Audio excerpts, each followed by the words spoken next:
నమస్కారం, D news కి స్వాగతం. ముందుగా ఈనాటి ముఖ్యాంశాలు. జగన్ హయాంలో దళితులపై అనేక దాడులు, హత్యలు జరిగాయన్న టీడీపీ దళిత ఎమ్మెల్యేలు. కూటమి హయాంలో దళితులంతా ఏకం కావాలని పిలుపు.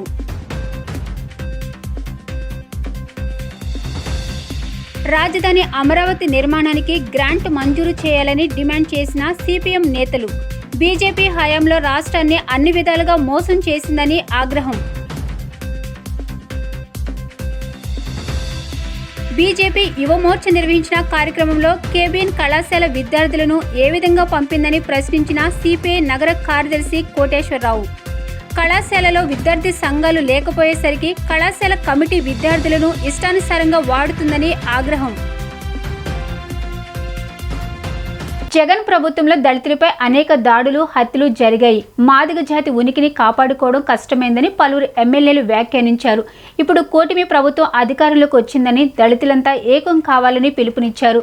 అంబేద్కర్ కల్పించిన రిజర్వేషన్లు సద్వినియోగం చేసుకుని ఉన్నత స్థాయికి చేరుకోవాలని ఆకాంక్షించారు. మాదిగ సామాజిక వర్గ ఎమ్మెల్యేలకు ఆత్మీయ సన్మాన కార్యక్రమం మాదిగ ఎడ్యుకేషనల్ ట్రస్ట్ ఆధ్వర్యంలో గురువారం సాయంత్రం విజయవాడలో జరిగింది. ఈ కార్యక్రమానికి ఎమ్మెల్యేలు ఎంఎస్ రాజు, రామాంజనేయులు హాజరై ప్రసంగించారు. మాదిగలకు రాజకీయ చైతన్యం కల్పించింది టీడీపీ ప్రభుత్వమేనని స్పష్టం చేశారు. వైసీపీ హయాంలో గత 5 ఏళ్లు రాక్షస పాలన సాగిందని, దీనివలన మాదిగలే అధికంగా నష్టపోయారన్నారు. జగన్ ప్రభుత్వం దళితులను అంటరాని వారుగా చూసిందని, ఎంతో మందిని కారణం లేకుండా చంపేసి కుటుంబాలను రోడ్డున పడేశారని గుర్తు చేశారు. దళితులపై ఎన్ని దాడులు జరిగినా కనీసం జగన్ పట్టించుకోలేదని విమర్శించారు. అందుకే దళితులంతా కూటమికి ఓట్లు వేసి వైసీపీకి బుద్ధి చెప్పారని వ్యాఖ్యానించారు. చంద్రబాబు ప్రభుత్వంలోనే దళితులకు గౌరవం, హోదా లభిస్తుందన్నారు. కూటమి ప్రభుత్వం చదువుకు అధిక ప్రాధాన్యం ఇస్తుందని, దళితులు సద్వినియోగం చేసుకుని భవితకు బాటలు వేసుకోవాలని పిలుపునిచ్చారు. కార్యక్రమ ఆహ్వాన కమిటీ చైర్మన్ ఏ వల్లభాయ్ పటేల్, దళిత సంఘ నేతలు దేవానందన్, విజయ్ కుమార్ తదితరులు పాల్గొన్నారు.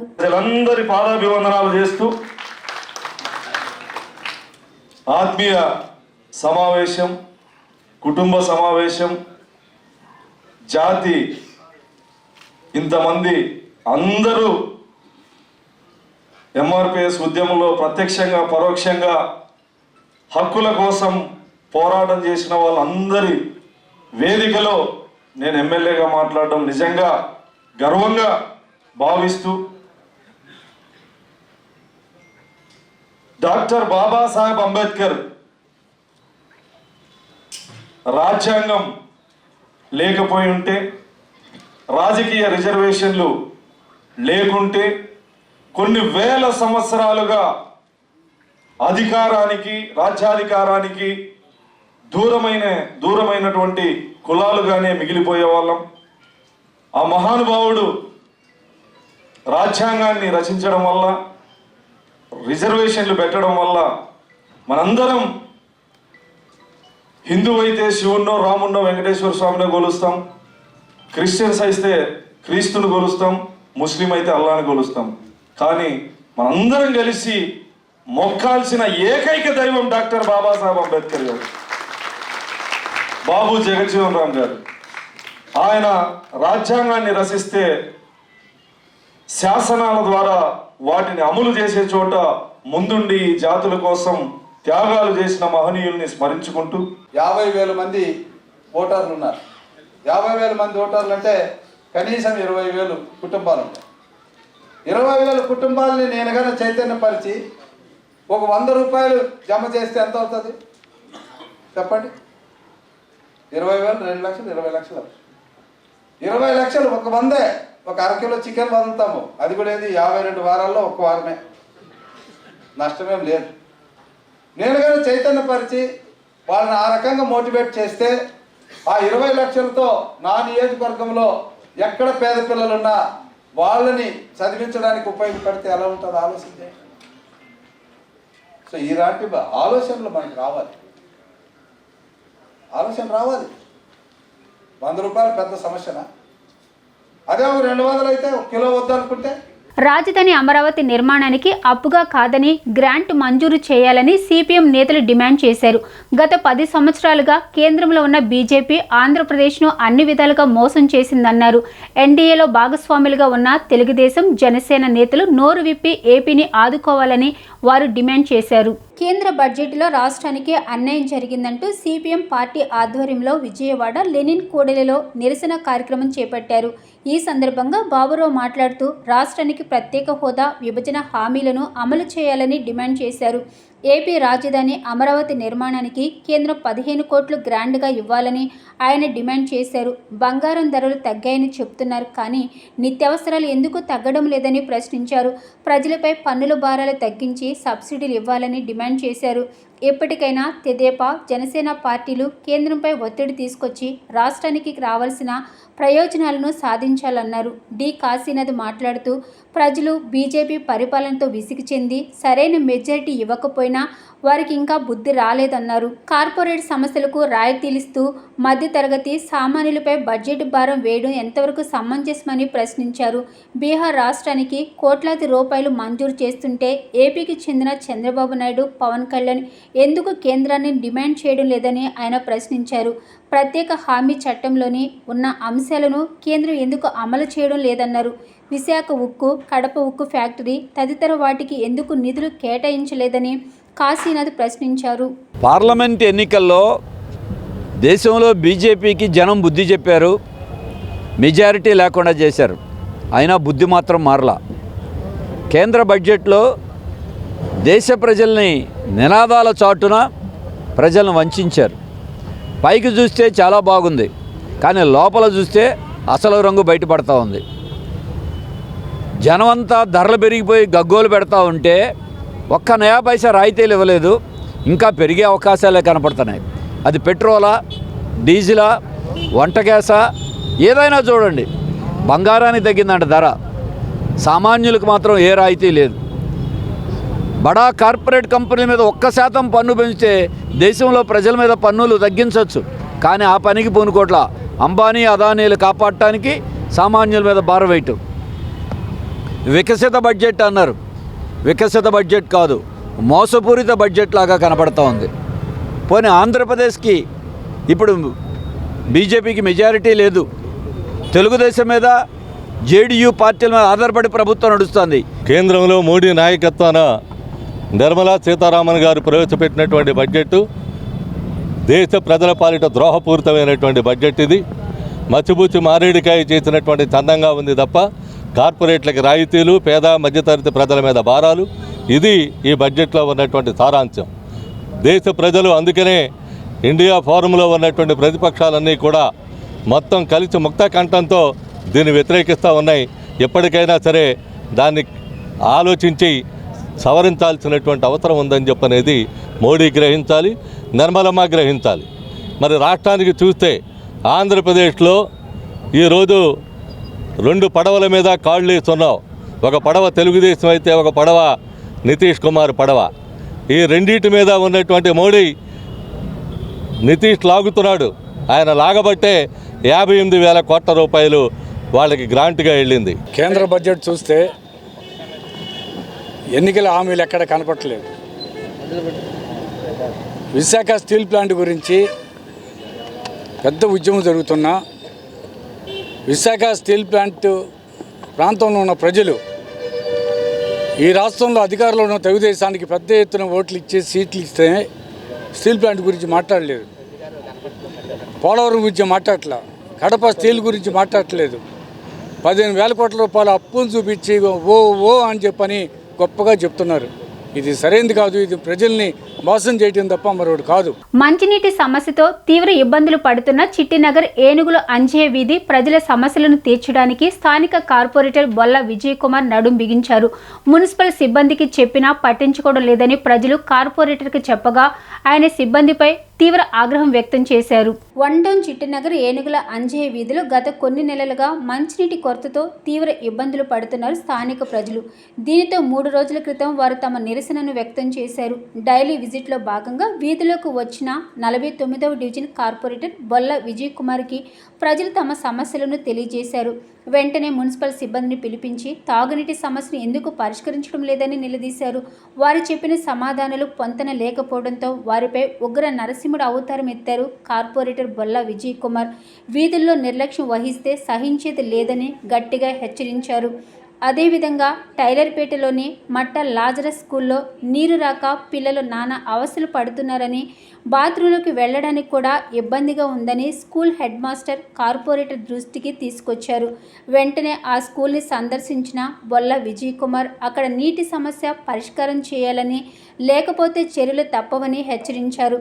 ఈ సందర్భంగా కార్పొరేటర్ మాట్లాడుతూ మంచినీటి కొరతతో ఎన్నో ఇబ్బందులు పడుతున్నారని, తన దృష్టికి రావడంతో ఈ ప్రాంతాన్ని పరిశీలించి సమస్య పరిష్కారం కోసం కృషి చేస్తున్నా అన్నారు. తక్షణమే ఈ సమస్యను పరిష్కారం చేయకపోతే ఉన్నతాధికారుల దృష్టికి తీసుకెళ్లి చర్యలు తీసుకుంటామని హెచ్చరించారు. ఈరోజు 49వ డివిజన్ పర్యటనలో భాగంగా ఏనుగుల అంజయ్ వీధి, టైలర్పేటలో బి శ్రీనివాసరావు గారి వీధి, అలాగే పిల్ల కనకయ్య వీధి,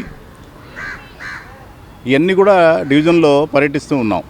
ఈ పర్యటనలో భాగంగా ఈరోజు వెలగపూడి లక్ష్మణదాస్ స్కూలు, ఈ వాటర్ వర్క్స్ డిపార్ట్మెంట్ వాళ్ళు సిగ్గుపడాల్సినటువంటి విషయం ఏంటంటే, నేను ప్రతి వీధిలో తిరుగుతున్నప్పుడు మంచినీళ్ళు రావట్లేదు అంటే కృష్ణానదిలో ఉన్నటువంటి ప్రాబ్లం వల్ల మంచినీళ్ళు రావట్లేదని చెప్పి అని అనుకుంటున్నాం. ప్రజలు రిపోర్ట్ చేస్తున్నారు, వాళ్ళకి కావాల్సినప్పుడు ఏర్పాట్లు చేస్తున్నాం. ఇక్కడ ఉన్నటువంటి వాటర్ వర్క్స్ సంబంధించినటువంటి ఏఈ రాయేష్, అతను ఎప్పుడు ఫోన్ ఎత్తడో, మా ఫోన్ ఎత్తాడు, ఇక్కడ ఉన్నటువంటి ప్రజలు ఫోన్ ఎత్తాడు. అతనికి నీళ్ళు రావట్లేదని అస్తమాన ఫోన్ చేయలేదే నాకు అని అంటున్నాడు. అతను ఏం రెస్పాన్సో నాకు అర్థం కావట్లా, అది ఏ సమాధానమో నాకు అర్థం కావట్లా. వెలగపూడి లక్ష్మణదాస్ స్కూల్ అని ఉంది, ఆయన హెడ్ మాస్టర్ గారు మాకు 49వ డివిజన్ కార్పొరేటర్ అని ఒక గ్రూప్ పెట్టాను నేను. ఆ గ్రూప్లో ఆయన రిపోర్ట్ చేసింది ఏంటంటే, గత 15 రోజుల నుంచి వాటర్ రావట్లేదు, ట్యాంక్ నీళ్ళు ఎక్కట్లేదు, ఆర్ఓ ప్లాంట్ కూడా సరిగ్గా పనిచేయట్లేదని చెప్పి ఏఈ గారికి ఫోన్ చేస్తున్నా ఆయన ఫోన్ ఎత్తట్లేదని చెప్పి రిపోర్ట్ చేస్తున్నాడు. ఇవాళ డిఈ రజాక్ గారిని పిలిపించి డివిజన్లో ఉన్నటువంటి అన్నీ కూడా చూపించాను. మొత్తం ఇక్కడ ఉన్నటువంటి ప్రాబ్లమ్స్ అన్నీ మీరు చూసి ఏది ఏమైనా సరే 15 రోజుల్లో మీరు ఇక్కడ మొత్తం వాటర్ ప్రాబ్లం లేకుండా చూడాల్సినటువంటి బాధ్యత మీ మీద ఉంది. లేదంటే మొత్తం ఇక్కడ ఉన్నటువంటి మీరందరూ చేసేటువంటి అధికారులను తీసుకొచ్చుకుంటాను నేను కమిషనర్ గారు చెప్పి ఎమ్మెల్యే గారి దృష్టికి కూడా తీసుకెళ్తానని చెప్పి ఈరోజు చెప్పడం జరిగింది. రాబోయే కాలంలో రాబోయే 15 రోజులు ఈ సమస్య లేకుండా చూస్తానని చెప్పి ఆయన హామీ ఇచ్చారు. ఎట్టి పరిస్థితుల్లో ఈ డివిజన్లో నీళ్లు లేకుండా ఉండలేటువంటి ప్రజలు ఉండకూడదని చెప్పేసి నేను సందర్భం తెలియజేస్తున్నా. నీళ్లు ప్రతి దినం అంటే ఆ ఏఈ గారు చెప్పే సమాధానం ఏంటంటే, నీళ్ళు రాకపోతే నాకు ఫోన్ చేయాలంటున్నాడు. మరి అదేం సమాధానం? సిస్టమ్ వర్క్ చేయాలి, ఉదయం నీళ్ళు వదలాలి, సాయంత్రం నీళ్ళు వదలాలి. అలాగే ప్రజలందరూ కోరుకుంటున్నా, నేను కూడా కోరుకుంటున్నా. ఇన్ కేసు వారం 10 రోజులు నేను చూస్తాను, 15 రోజులు ఆయన ఇచ్చాడు. ఒకవేళ కానీ ఇది రాకపోతే మాత్రం కమిషనర్ రిపోర్ట్ చేస్తాం, మా ఎమ్మెల్యే గారి దృష్టికి తీసుకెళ్లి ఈ సమస్యగా పరిష్కరించకపోతే అధికారుల మీద తగు చర్యలు తీసుకోవాల్సిందిగా నేను కోరుకుంటున్నా. బీజేపీ యువ మోర్చా నిర్వహించిన కార్యక్రమానికి కేబిఎన్ కళాశాల కమిటీ విద్యార్థులను ఏ విధంగా పంపుతుందని నగర సిపిఐ నేత జి కోటేశ్వరరావు ప్రశ్నించారు. కార్గిల్ యుద్ధ స్ఫూర్తి క్రమంలో విద్యార్థులు పాల్గొనడం తప్పు కాదని, ఒక పార్టీ నిర్వహించిన కార్యక్రమానికి విద్యార్థులను ఏబిఎన్ ప్రిన్సిపల్ పంపడం పట్ల జి కోటేశ్వరరావు అభ్యంతరం తెలిపారు. కేబిఎన్ కళాశాలలో విద్యార్థి సంఘాలు లేకపోవడం వల్లే కళాశాల కమిటీ, ప్రిన్సిపల్ తదితరులు విద్యార్థులను ఈ విధంగా వారికి అనుకూలమైన పార్టీ కార్యక్రమాల్లో పాల్గొనే విధంగా చర్యలు చేపడుతున్నారని కోటేశ్వరరావు ఆరోపించారు. విద్యార్థులను ఒక రాజకీయ పార్టీ నిర్వహించే కార్యక్రమానికి ఎలా పంపుతారని ఆయన ప్రశ్నించారు. భవిష్యత్తులో ఇలాంటి కార్యక్రమాలు జరిగితే కళాశాల కమిటీ, ప్రిన్సిపల్ తగిన మూల్యం చెల్లించక తప్పదని జి కోటేశ్వరరావు ఏర్పాటు చేసిన విలేకరుల సమావేశంలో హెచ్చరించారు. కార్గిల్ యుద్ధం యొక్క స్ఫూర్తిని నింపేదానికి అందరూ ఆహ్వానించదగింది. నిన్న కేబిఎన్ కాలేజీ పాత బస్తీలోని భవనారాయణ కాలేజీలో భారతీయ జనతా పార్టీ వారు కార్గిల్ విజయ్ దివాస్ పేరుతోటి నిర్వహించేటటువంటి ర్యాలీని అధికారం మరి కాలేజీ యాజమాన్యం, అధ్యాపకులు, భారతీయ జనతా పార్టీ నిర్వహించేటటువంటి ర్యాలీలో ఏ రకంగా పాల్గొనేటట్లు చేస్తారు విద్యార్థులని అని చెప్పి కాలేజీ ప్రిన్సిపాల్ గారిని అలాగే యాజమాన్యాన్ని ప్రశ్నిస్తూ ఉన్నాం. మా పిల్లల్ని భారతీయ జనతా పార్టీ నిర్వహించేటటువంటి కార్యక్రమాల్లో పాల్గొనేటట్లుగా చేసేటటువంటి హక్కు మీకు ఎవరిచ్చారు? విద్యార్థి సంఘాలు, కాలేజీలో విద్యార్థి సంఘాలు ఉండి విద్యార్థి సంఘాలుగా కార్యక్రమం చేస్తే దాన్ని ఎవరు కూడా ఆక్షేపించాం, అందరూ కూడా ఆహ్వానిస్తాం. జవాన్ల యొక్క పోరాట స్ఫూర్తిని అందరూ కూడా అభినందించాల్సిందే. ఆ రకంగా దాన్ని కార్యక్రమం చేయొచ్చు. కాలేజీ విద్యార్థులతోటి కాలేజీ యాజమాన్యం ప్రిన్సిపాల్ గారు కార్యక్రమం నిర్వహిస్తే అభినందనీయమే. కానీ భారతీయ జనతా పార్టీ నిర్వహించేటటువంటి సంయుక్తంగా కేబిఎన్ కాలేజీ అలాగే భారతీయ జనతా పార్టీ భారతీయ యువ మోర్చా సంయుక్తంగా ర్యాలీ నిర్వహించేటటువంటి విధానం రాజకీయాల్ని ప్రేరేపించడం, మీరు అధ్యాపకులుగా వారికి పాఠాలు చెప్పాలి కానీ ఒక రాజకీయ పార్టీ వైపు మీరు ఏ రకంగా విద్యార్థులందరినీ ర్యాలీలో పాల్గొనేటట్లుగా చేస్తారని చెప్పి మేము ప్రశ్నిస్తూ ఉన్నాం. అందువలన కాలేజీ యాజమాన్యం ఆలోచించాలి.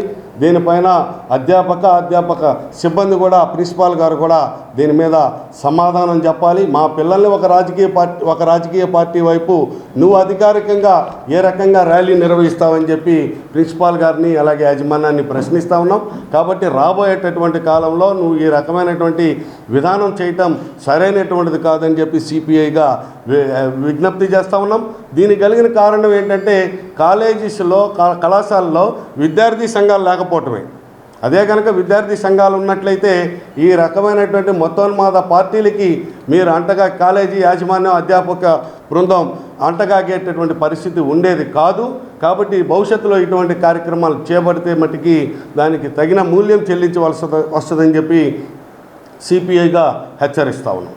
కార్మికులు వ్యవసాయ కూలీలు అనేక అవస్థలకు గురవుతున్నారని ఆంధ్రప్రదేశ్ వ్యవసాయ కార్మిక సంఘం రాష్ట్ర ప్రధాన కార్యదర్శి వెంకటేశ్వరరావు, రైతు సంఘం ప్రధాన కార్యదర్శి నారాయణరావు ఆవేదన వ్యక్తం చేశారు. కేంద్ర ప్రభుత్వం ప్రవేశపెట్టిన బడ్జెట్పై భవిష్యత్తులో వ్యవసాయ రంగంపై ఆధారపడి జీవిస్తున్న వారు ఆందోళన చేపట్టే అవకాశం ఉన్నాయని పేర్కొన్నారు. 2024-25 ఆర్థిక సంవత్సర బడ్జెట్లో దేశంలో వ్యవసాయ రంగంపై ఆధారపడి జీవిస్తున్న వివిధ వర్గాలకు తీరని అన్యాయం జరిగిందని నగరంలోని బాలసో భవనంలో వ్యవసాయ కార్మిక సంఘం, ఆంధ్రప్రదేశ్ రైతు సంఘం, ఆంధ్రప్రదేశ్ వ్యవసాయ కౌలు రైతు సంఘం ఆధ్వర్యంలో రౌండ్ టేబుల్ సమావేశం నిర్వహించారు. ఈ సమావేశానికి ప్రముఖులు హాజరయ్యారు. కేంద్ర ప్రభుత్వం ప్రవేశపెట్టిన వ్యవసాయ బడ్జెట్పై తీవ్ర ఆగ్రహం వ్యక్తం చేశారు. ఈ సందర్భంగా రైతు సంఘం, కౌలు రైతు సంఘం, వ్యవసాయ కార్మిక సంఘం నాయకులు మాట్లాడుతూ కేంద్ర ప్రభుత్వం ప్రవేశపెట్టిన బడ్జెట్ రైతాంగాన్ని పూర్తిగా విస్మరించారని ఆగ్రహం వ్యక్తం చేశారు. కేంద్రంలో అధికారంలో ఉన్న బీజేపీ ప్రభుత్వం సోమనాథ్ కమిటీ సిఫారసును అమలు చేస్తామని ఎన్నికల ముందు రైతులకు మాయమాటలు చెప్పి అధికారం వచ్చిన తర్వాత ఆ సిఫార్సులను పూర్తిగా విస్మరించారని ఆగ్రహం వ్యక్తం చేశారు. రైతాంగంపై ఆధారపడి జీవిస్తున్న అనుబంధ రంగాలను ఆదుకోవాల్సిన అవసరం ఎంతైనా ఉందని, లేని పక్షంలో ఆందోళన చేపడతామని హెచ్చరించారు. అంతర్గతంగా అదొక కారణం. అదే విధానం స్వతంత్రం వచ్చినప్పటికీ కూడా కొనసాగుతుంది. అది చాలా మంది అర్థం చేసుకున్న విషయం. ఈ సందర్భంగా ఏంటంటే అసలు ఉత్పాదకత పెరగాలి. ఓకే, ఎప్పుడు ఉత్పాదన పెరుగుతుంది? దాని మీద ఆసక్తితో కార్మికులు కానీ, రైతులు కానీ, కౌలు రైతు కానీ ఎవరైనా కృషి చేసినప్పుడు జరుగుతుంది. నువ్వు ధర ఇస్తున్నా ఓకే, కనీసం ఉత్పత్తి వేయవన్నా తక్కువగా ఉండటానికి దోహదం చేస్తున్నావా? అది ఏంటిది? ఇందాక చెప్పాడు వెంకటేశ్వర గారు, ఈ ఎరువుల సబ్సిడీ తగ్గించిన విధానం గురించి చెప్పారు.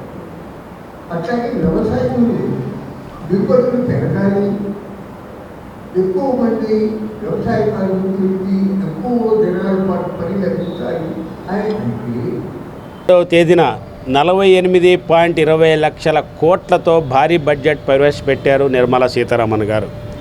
ఈ బడ్జెట్లో భారతదేశ చరిత్రలో ఎప్పుడూ కనీ విని ఎరగని రీతిలో వ్యవసాయ రంగానికి, అనుబంధ రంగాలకి, గ్రామీణ ప్రాంతానికి, ఆహార భద్రతకి 1,76,000 కోట్ల భారీ కోత విధించడం వల్ల ఈ దేశంలో ఉన్నటువంటి 60% మంది వ్యవసాయ రంగం మీద ఆధారపడినటువంటి చిన్న సన్నకారు రైతులు, అదేవిధంగా ఆహార కొరత ఏర్పడి 150 కోట్ల మంది భారత ప్రజానికి కూడా తీవ్రమైన ఆహార కొరత ఏర్పడే ప్రమాదం ఉంది.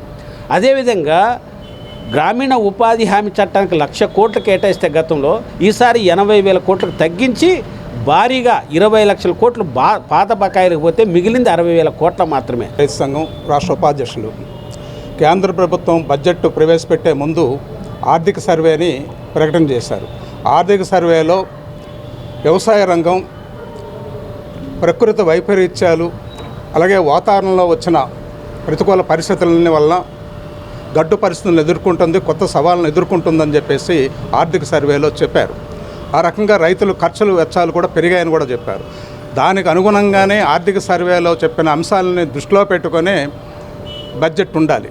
కానీ వ్యవసాయ రంగంలో వస్తున్న సవాళ్ళను ఒక పక్కన ఆర్థిక సర్వేలో చెబుతూనే బడ్జెట్లో చూసుకుంటే కేటాయింపులు కోత పెట్టారు. ఇది ఏ రకమైన తర్కమో అర్థం కావట్లేదు. ఎన్డీఏ కూటమి ప్రభుత్వం సహకారంతో గుణదలకొండ ప్రాంతంపై నివాసం ఉంటున్న ప్రజలందరికీ 24 గంటలు తాగునీరును అందించాలనే సంకల్పంతో పనిచేయడం జరుగుతుందని ఎమ్మెల్యే గద్దె రామ్మోహన్ రావు స్పష్టం చేశారు. 2019 ముందు అప్పటి చంద్రబాబు ప్రభుత్వం గుణదలకొండ ప్రాంత నివాసంలో ఉంటున్న ప్రజలకి మంచినీటి కష్టాలు తీర్చాలనే సంకల్పంతో 3 కోట్ల రూపాయల వ్యయంతో పనులు ప్రారంభిస్తే వైసీపీ ప్రభుత్వం అధికారంలోకి వచ్చిన తర్వాత ఆ పనులను ఆపేసి ప్రజలను అనేక ఇబ్బందులకు గురి చేశారని మండిపడ్డారు. తూర్పు నియోజకవర్గంలోని 5వ డివిజన్ అరుల్ నగర్ ప్రాంతాలలో ఎమ్మెల్యే గద్దె రామ్మోహన్ రావు స్థానిక టీడీపీ నేతలతో కలిసి డివిజన్ పర్యటన నిర్వహించారు. 5వ డివిజన్ తెలుగుదేశం పార్టీ కార్యాలయాన్ని ఎమ్మెల్యే గద్దె రామ్మోహన్ రావు లాంఛనంగా ప్రారంభించారు. ఈ సందర్భంగా ఎమ్మెల్యే గద్దె రామ్మోహన్ రావు మాట్లాడుతూ వైసీపీ ప్రభుత్వం అధికారంలోకి వచ్చిన తర్వాత గుణదలకొండ ప్రాంతాల్లో నివాసం ఉంటున్న ప్రజల సమస్యలు పరిష్కరించడంలో పూర్తిగా వైఫల్యం చెందారని మండిపడ్డారు. మొగల్రాజ్పురం, క్రీస్తురాజ్పురం కొండ ప్రాంతాలలో నివాసం ఉంటున్న ప్రజల దాహార్తిని తీర్చేందుకు ప్రభుత్వం నుండి నిధులు మంజూరు చేయించి వాటర్ ట్యాంక్ నిర్మాణం పనులు ప్రారంభించడం జరుగుతుందని పేర్కొన్నారు. కొండ ప్రాంత వాసులకి నిత్యం అవసరమైన మంచినీళ్ల కోసం 3 కోట్ల రూపాయలతో నారా చంద్రబాబు నాయుడు గారు ప్రత్యేకమైన నిధులు ఇచ్చి 3 కోట్ల రూపాయలతో శంకుస్థాపన చేసి కాంట్రాక్ట్ కూడా వర్క్ మొదలు పెడితే ఈ ప్రభుత్వం రాగానే 2019లో ఆ వర్క్ను రద్దుపరిచింది. ఆ రోజు నుంచి ఈ రోజు వరకు ఓవర్ హెడ్ ట్యాంకు కట్టకుండా ఆగిపోయింది. దానివల్ల వాళ్ళు నీళ్లు లేక మంచినీళ్ళు లేక అలమటిస్తూ ఉన్నారు కొండ ప్రాంతం వాళ్ళందరూ. కొండ ప్రాంతానికి ఎప్పుడు కూడా నీళ్లు తెచ్చుకోవడం అంటే పైన ఎక్కడో సుదూర ప్రాంతంలో ఉన్న వాళ్ళు మంచినీళ్ళు కింద నుంచి తెచ్చుకోవాలంటే ఎంత కష్టమో ఒకసారి ఆలోచన చేయాల్సిన అవసరం. అంటే మంచినీళ్లు కల్పించే దాన్ని కూడా ప్రభుత్వం రాగానే ఇది చంద్రబాబు గారు శాంక్షన్ చేశాడు కాబట్టి నేను రద్దుపరుస్తున్నానే తప్ప ఎంతమంది పేద ప్రజలు మంచినీళ్ళ కోసం అల్లాడిపోతూ ఉన్నారో తెలుస్తాం. అందువల్ల ఈసారి మేము తక్షణమే ఆ యొక్క ఓవర్ హెడ్ ట్యాంక్ని శాంక్షన్ చేయించడం, దాని పనులు కూడా తొందరలోనే ప్రారంభిస్తామని తెలియజేస్తున్నాను. మా యొక్క ముఖ్య ఉద్దేశం కొండ ప్రాంతం అంతా కూడా మంచినీళ్ళు వీలైతే 24 గంటలు మంచినీళ్ళు స్థితి కొండ ప్రాంతం వాసులు కల్పించాలనేది నా యొక్క ఉద్దేశం. ఎందుకంటే 24 గంటలు ఎందుకన్నానంటే అందరూ పొద్దున్నే చీకటితో పనులకు వెళ్ళిపోయి ఉంటారు, లేకపోతే మధ్యాహ్నం నుంచి సాయంత్రం దాకా పనులకు వెళ్ళేవాళ్ళు ఉంటారు. వాళ్ళు ఎప్పుడు ఇంటికి వచ్చినా కూడా మంచినీళ్ళు పట్టుకునే విధంగా ఉండాలనేది నా యొక్క కోరిక. దానికి ఎంత ఖర్చు అవుతుందో నేను చెప్పలేను, కానీ బట్ అలాంటి ఆలోచన చేస్తే కొంతమేరకన్నా వాళ్ళందరికీ న్యాయం చేసిన వాళ్ళు అవుతాం అనేది నా ఉద్దేశం. ఖచ్చితంగా మంచినీళ్ళు కల్పించడం, మంచినీళ్ళు ఇవ్వడంలో కానీ, రోడ్లు మెట్ల నిర్మాణంలో కానీ, ప్రత్యేకమైన కొండ ప్రాంతం మౌలిక సదుపాయాలు కల్పించడానికి ఈ 5 సంవత్సరాలు తెలుగుదేశం పార్టీ నారా చంద్రబాబు నాయుడు గారి నాయకత్వంలో, పవన్ కళ్యాణ్ గారి నాయకత్వంలో ఈ కూటమిగా మేము దాన్ని ఖచ్చితంగా పరిష్కరిస్తాం, వారి మన్ననలు పొందుతామని కూడా తెలియజేస్తున్నాం. గంపలగూడెం మండలంలో కిడ్నీ బాధితులకు శాశ్వత పరిష్కారం, కాలుష్య నివారణ నుండి ప్రజల ఆరోగ్యాన్ని కాపాడాలని సిపిఐ ఎన్టీఆర్ జిల్లా సమితి ఆధ్వర్యంలో ఆరోగ్య పరిరక్షణ పాదయాత్ర ఈ నెల 21, 22, 23 తేదీల్లో నిర్వహిస్తున్నట్లు జిల్లా కార్యదర్శి దోనిపూడి శంకర్ తెలిపారు. పరిటాల, కేతనకొండ, దాములూరు, ఇబ్రహీంపట్నం, సర్దార్ ప్రాంతాల్లో ప్రభుత్వ నిబంధనలకు విరుద్ధంగా క్వారీలను నిర్వహిస్తున్న వారిపై చట్ట ప్రకారం చర్యలు తీసుకోవాలని ఆయన డిమాండ్ చేశారు. 21న ఏకొండూరులో ఈ పాదయాత్ర గంపలగూడెం మండలంలో ప్రారంభమై మైలవరం, కొండపల్లి, ఇబ్రహీంపట్నం మీదుగా విజయవాడ కలెక్టర్ కార్యాలయం వద్దకు చేరుకుని ముగింపు సభను నిర్వహిస్తున్నట్లు తెలిపారు. ఏకొండూరు, గంపలగూడెం తదితర ప్రాంతాలు మరో ఉద్యానంలాగా తయారయ్యే పరిస్థితులు ఏర్పడిందన్నారు. ఏరియాలో ఇప్పటికే 40 మంది కిడ్నీ బాధితులు ఉన్నారన్నారు. కిడ్నీ బాధితులకు న్యాయం చేసి శాశ్వతంగా ఈ సమస్యను పరిష్కరించాలని డిమాండ్ చేస్తూ ఈ పోరాటం ప్రారంభించినట్లు తెలిపారు. ఇందులో భాగంగా విజయవాడ, జగ్గయ్యపేట, తిరువూరు తదితర ప్రాంతాల్లో ఉన్న టిట్కో ఇళ్లను లబ్ధిదారులకు కేటాయించాలన్నారు. ఆల్ట్రా సిమెంట్, ర్యాంకో సిమెంట్ తదితర కంపెనీల్లో పారిశ్రామిక చట్టాలను తక్షణమే అమలు చేయాలని శంకర్ డిమాండ్ చేశారు. ఈ 3 రోజుల పాటు ఎన్టీఆర్ ప్రజా సమస్యలపై సిపిఐ పార్టీ పోరాటాలు చేస్తుందన్నారు. దాసరి భవన్లో జరిగిన ఈ సమావేశంలో కార్యదర్శి జి కోటేశ్వరరావు, సిపిఐ నేతలు బుట్టి రాయప్ప, రమణ పాల్గొన్నారు. ఇటీవల కాలంలో వరుస వెంబడి ప్రమాదాలు జరుగుతున్న ఫ్యాక్టరీల యాజమాన్యం, రాష్ట్ర ప్రభుత్వ అధికారుల నిర్లక్ష్యం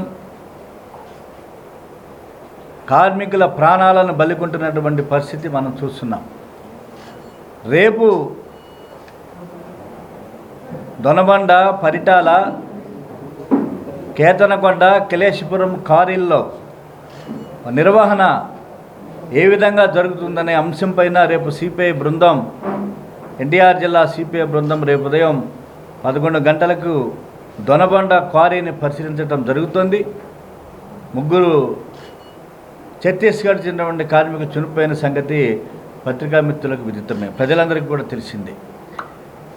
భద్రతా చర్యలు లోపించటం, 50 క్వారీలు అనధికారికంగా తవ్వకాలు, 90 క్వారీలకు మాత్రమే పర్మిషన్ ఉంది. కాబట్టి ప్రభుత్వ యంత్రాంగం మామూలు మత్తులో జోగుతూ 50 అనధికారిక క్వారీ తవ్వకాలు సాగుతున్నా కూడా నిర్లక్ష్య వైఖరి అవలంబిస్తున్న వైఖరిని ప్రజల దృష్టికి తీసుకువస్తున్నాం. అలాగే టిట్కో గృహాలకు సంబంధించి విజయవాడ, జగ్గైపేట, తిరువూరు, నందిగామల శిథిలావస్థకు చేరుకున్న టిట్కో గృహాలను వెంటనే వాటి కనీస ప్రాథమిక వసతులను కలుగజేసి, మౌలిక సదుపాయాలను కలుగజేసి తక్షణమే లబ్ధిదారులకు కేటాయించాలని చెప్పేసి ఈ రోజున సిపిఐగా ఎన్టీఆర్ జిల్లాలో ఆందోళన కార్యక్రమానికి శ్రీకారం చుడుతున్నటువంటి పరిస్థితి. అలాగే 2 ఇవాళ ఏకొండూరు, అలాగే గంపలగూడెం మండలం మరో ఉద్దానంగా తగినటువంటి పరిస్థితి. కృష్ణా జలాల సరఫరా లేకపోవటం, సిలికాన్ వాటర్ సప్లై అవ్వటం, దానివల్ల ఎంతోమంది ముఖ్యంగా గిరిజన తండాల ప్రజలు, బలహీన వర్గాలు నివసించేటువంటి ప్రాంతమైనటువంటి ఏకొండూరు, గంపలగూడెంలో ఒక గంపలగూడెం గ్రామంలోనే 40 మంది కిడ్నీ బాధితులు ఉన్నారు. పరిసరాలను పరిశుభ్రంగా ఉంచుకుని దోమలను, అనారోగ్యాలను పారద్రోలుదామని మున్సిపల్ అధికారులు ప్రజలకు పిలుపునిచ్చారు. ఫ్రైడే డ్రై డే కార్యక్రమాన్ని 63వ డివిజన్ ఉడా కాలనీ నందు నిర్వహించారు. ఈ సందర్భంగా వారు మాట్లాడుతూ తినేసిన ఆహార పదార్థాలు, నిల్వ ఉన్న నీరు, తాగేసిన కొబ్బరి బోండాలు, ప్లాస్టిక్ సంచులు, చెత్తబుట్టలు ప్రజలు ఎప్పటికప్పుడు శుభ్రం చేసుకోవాలని సూచించారు. ప్రతి ఇంటింటికి తిరుగుతూ పరిశుభ్రతపై అవగాహన కల్పిస్తూ ప్రజలకు పలు సూచనలు చేస్తున్నట్లు చెప్పారు. ఖాళీ స్థలాల్లో నీరు నిల్వ లేకుండా దోమల మందు కొట్టిస్తున్నట్లు తెలిపారు. దోమలు పెరిగితే చికెన్ గున్యా, డెంగ్యూ, మలేరియా వంటి రోగాలు వస్తాయని ప్రజలు అప్రమత్తంగా ఉండాలని సూచించారు.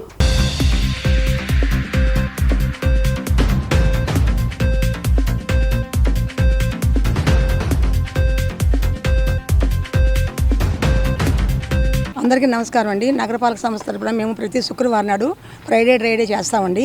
ఎక్కడైనా సరే కాలువల్లోని చెత్త ఉన్నా, అదేవిధంగా డెంగ్యూ దోమలు ఉన్నా అలాంటివన్నీ చూస్తుంటాం. ప్రతి ఇంట్లోకి వెళ్ళి మేము కూలర్లు, ఏంటి డబ్బాల్లో నీళ్ళు, కొబ్బరి బొండాల్లో నీళ్ళు, ఇంటిపైన రేకుల మీద టైర్లు ఉన్నా అవన్నీ కూడా మేము పారబోస్తుంటామండి. ప్రతి ఇంటింటికి వెళ్తాం, లోపలికి వెళ్ళిపోతామండి. వెళ్ళిపోయి ప్రతి ఇంట్లో కూడా ఎక్కడ నాచున్నా కూడా అక్కడ బ్లీచింగ్ వేసుకోమని చెప్తుంటాము. ఎప్పటికప్పుడే ప్రతి వారం కూడా శుభ్రంగా డబ్బాలు కడుక్కోమని చెప్తుంటాము. ఇంటిపైన ఉన్నటువంటి కొబ్బరి బొండాలు, మళ్ళీ టైర్లు, నిల్వ ఉన్నటువంటి వాటిల్లో నీళ్ళు ఉంటాయి కాబట్టి వాటిలో డెంగ్యూ దోమ పడదు. కాబట్టి పుట్టిన దోమ అక్కడే ఉండదు, అందరికీ కొడుతుంది. దానివల్ల డెంగ్యూ, మలేరియా ఇలాంటి రోగాలు వస్తాయి. కాబట్టి ఎవరు ఇంటికి వాళ్ళు శుభ్రంగా ఉంచుకోమని చెప్తుంటాము. పరిసరాల పరిశుభ్రత గురించి చెప్తూ ఉంటామండి. ప్రతి శుక్రవారం కూడా మేము ఫ్రైడే డ్రై డే పాటిస్తాము. ప్రతి ఏరియాలో కూడా ఎవరికి వాళ్ళు ఆశా వర్కర్లు, ఏఎన్ఎంలు అందరం కలిసి మేము ఫ్రైడే డ్రై డే ప్రతి ఏరియాలో, అన్ని ఏరియాల్లో మొత్తం తిరిగి ఇంటింటికి తిరిగి చేస్తూ ఉంటాము. కమిటీ హాల్ దగ్గర అటు దగ్గర నిల్వ చెత్తలు ఉంటుండే వాటిని పారవేయద్దని, ఆ చెత్తల్ని అందులో భాగంగానే ఈ రోజున ఎటువంటి ఖాళీ స్థలాలు ఉంటే ఆ ఖాళీ స్థలాల్లోని మేము ఈ దోమల నివారణ కోసమని ఉడా కాలనీ మొత్తం ఏరియా అంతా కూడా తిరిగి ఖాళీ స్థలాలు ఎక్కడైతే ఉన్నాయో అక్కడ నిల్వ ఉంటున్నాయి నీళ్లు. ఆ నిల్వలోని బాగా దోమ ఎక్కువ పడుతుంది. ఆ దోమ వల్ల డెంగ్యూ, మలేరియా ఇలాంటి చికెన్ గున్యా ఇలాంటి వ్యాధులు వస్తున్నాయి కాబట్టి వాళ్ళని కూడా ఖాళీ స్థలాల వ్యాధులు వాళ్ళకి చెప్పడం జరిగింది. కాస్త అవగాహన కల్పించి వాళ్ళకు కూడా కొంచెం ఆ నీళ్ళు నిల్వ ఉంచకుండా చూడమని చెప్పాము. అట్లాగే సార్ వాళ్ళందరూ కూడా వచ్చి దీనికి ఇక్కడ ఆ యొక్క దోమల్ని నివారించడానికి డెంగ్యూ రాకుండా చేపలను కూడా వేశారు. అవి వాటి వల్ల ఏంటంటే ఆ దోమలు తినేస్తాయి కాబట్టి అవి గుడ్లు పెట్టకుండా ఉంటాయి, అప్పటికప్పుడు చనిపోతాయి కాబట్టి అవి తినడం వల్ల ఆ దోమ అనేది విజృంభించకుండా ఉంటుంది. మన ఆరోగ్యం మన చేతుల్లో ఉంది కాబట్టి మనం కూడా పరిశుభ్రంగా ఉంచుకోవాలి. అందరికీ నమస్కారం అండి. మనం విజయవాడ మున్సిపల్ కార్పొరేషన్లో కమిషనర్ గారు మరియు కలెక్టర్ గారి ఆధ్వర్యంలో వాళ్ళ ఇన్స్ట్రక్షన్స్ ప్రకారం, గవర్నమెంట్ ఇన్స్ట్రక్షన్స్ ప్రకారం ప్రతి శుక్రవారం కూడా మనం ఫ్రైడే డ్రైడే చేస్తూ ఉన్నాము. దీని ముఖ్య ఉద్దేశం ఏంటంటే ఎక్కడ కూడా ఈ ఇళ్లలో కానీ చుట్టుపక్కల కానీ ఎక్కడ వాటర్ స్టాగ్నేషన్ అయి ఉంటే వాటి వల్ల మనకు దోమలు వస్తాయి కాబట్టి వాటిని నిర్మూలించడానికి చర్యలు తీసుకోవడానికి ఈ ప్రోగ్రాం చేస్తూ ఉన్నాము. ముఖ్యంగా ప్రతి ఒక్కరు కూడా మేడం చెప్పినట్టు ఎవరింట్లో కూడా నిల్వ లేకుండా చూసుకోవాలండి. వాటరు మన పూల కుండీల్లో కానీ కూలర్స్లో కానీ మన తొట్టిల్లో కానీ నీళ్ళు నిల్వ ఉండిపోతాయి కాబట్టి ఎప్పటికప్పుడు క్లియర్ చేసుకొని మనం నిల్వకుండా చేసుకొని దోమలు వృద్ధి చెందకుండా చూసుకోవాలి. రాష్ట్రంలో శాంతి భద్రతలపై మాజీ సీఎం జగన్మోహన్ రెడ్డి మాట్లాడటం వింతగా ఉందని అమరావతి జేఏసీ అధ్యక్షుడు బాలకోటయ్య విమర్శించారు. సీఎంగా ఉన్న సమయంలో రాష్ట్రంలో లా అండ్ ఆర్డర్ పనిచేసిందా లేదో అందరికీ తెలుసన్నారు. ప్రశ్నిస్తే అరెస్టులు చేసిన మీరు శాంతి భద్రతలపై మాట్లాడటం వింతగా ఉందన్నారు. గత ప్రభుత్వ హయాంలో ఎంతమంది ఓచుకోతకు గురయ్యారు, లెక్కలు చెప్పిన తర్వాత ఢిల్లీ వెళ్లి ధర్నా చేస్తే బాగుండేదని బాలకోటయ్య మాజీ సీఎంకు సలహా ఇచ్చారు. తనపై అప్పటి వైఎస్ జగన్ ప్రభుత్వం 36 కేసులు పెట్టిందన్నారు. రాజధాని నిర్మాణం కోసం పొలాలు ఇచ్చిన రైతులపై పెట్టిన కేసులు లెక్కలేవన్నారు. సొంత బాబాయ్ హత్యపై జగన్ ఇప్పటి వరకు ఎందుకు సరైన రీతిలో స్పందించలేదని బాలకోటయ్య ప్రశ్నించారు. రాష్ట్రంలో అన్ని వ్యవస్థలు గాడిలో పడుతున్నాయన్నారు. జగన్కు ప్రజలు ఇచ్చిన తీర్పును ఒక గుణపాఠంగా తీసుకోకుండా ఇంకా వైఎస్ రాజారెడ్డి పాలన అమలు చేసేందుకు ప్రయత్నిస్తున్నారని బాలకోటయ్య ఆరోపించారు. అమరావతిలోనే 250 మంది కేవలం జగన్మోహన్ రెడ్డి పెట్టిన బాధలకు తట్టుకోలేక మృతి చెందారని ఆయన ఆరోపించారు. పాత్రికేయ మిత్రులందరికీ కూడా, ప్రింట్ అండ్ ఎలక్ట్రానిక్ మీడియా మా శ్రేయోభిలాషులకి, మీడియా ప్రతినిధులకి 5 ఏళ్ళ గత ప్రభుత్వ హయాంలో కూడా మీరు కూడా మీ స్థాయిలో మీడియా పరంగా చేసిన పోరాటాలకి కృతజ్ఞతలు, జైభీములు. మిత్రులారా, మనతో పాటే ఆంధ్రప్రదేశ్ మాజీ ముఖ్యమంత్రి వైఎస్ జగన్మోహన్ రెడ్డి గారు కూడా ఇదే సమయానికి మీడియా మిత్రులతో ప్రెస్ కాన్ఫరెన్స్ నిర్వహిస్తున్నారు. అయితే జగన్మోహన్ రెడ్డి గారి ప్రెస్ కాన్ఫరెన్స్కి మీడియా వాళ్ళందరికీ అనుమతి లేదు, కెమెరాలు రాకూడదని చెప్పాడు. కెమెరాలు పట్టుకున్న విలేకరులు కూడా ప్రవేశం లేదని నిషేధం విధించారు. అంతా కేవలం ప్రింట్ మీడియా వాళ్ళనే ఆహ్వానిస్తున్నారంట. మరి వైఎస్ జగన్మోహన్ రెడ్డి గారి ప్రెస్ మీట్ పెడుతున్నారని తెలిసి నేను పెడుతున్నాను, పోనీ నేను పెడుతున్నానన్న సంగతి బాలకోటయ్య ప్రెస్ మీట్ పెడుతున్నాడు. ఈ రాష్ట్రంలో గత 5 ఏళ్ల పరిపాలన గురించి మాట్లాడతాడేమోనని చెప్పి ఆయన పెడుతున్నాడో నాకు తెలియదు, కానీ యాదృచ్ఛికమో కల్పితమో తెలియదు, కానీ జగన్మోహన్ రెడ్డి గారి press meet, Balakotaiah press meet కూడా ఏకకాలంలో జరుగుతుంది. మిత్రులందరికీ నమస్కారం అండి. అట్లాగే బాలకోటయ్య గారికి, నాగేంద్ర గారికి, పక్కన వెంకటేశ్వరరావు గారికి నమస్కారం అండి. ఇవాళ జగన్మోహన్ రెడ్డి గారు శాంతి భద్రతలు అయిపోతున్నాయని రాష్ట్రపతి పాలన పెట్టమంటున్నారు, శాంతి భద్రతలకు విఘాతం కలుగుతుందని, ఆయనకి ప్రతిపక్ష హోదా లేదని రాష్ట్రపతి పాలన పెట్టమంటున్నాడు, ప్రజాస్వామ్యం చచ్చిపోయిందని నేను సేవ్ డెమోక్రసీ అని పెట్టుకున్నాడు కదా అసెంబ్లీలో, దానికోసం పెట్టమంటున్నారో తెలియదు కానండి. ఆయన వచ్చిన తర్వాత అమరావతి రాజధాని లేదు, ఇచ్చేటప్పుడు మెదలకుండా కూర్చున్నాడు. వార్తలు ముగించే ముందు ముఖ్యాంశాలు మరొకసారి. జగన్ హయాంలో దళితులపై అనేక దాడులు, హత్యలు జరిగాయన్న టీడీపీ దళిత ఎమ్మెల్యేలు. కూటమి హయాంలో దళితులంతా ఏకం కావాలని పిలుపు.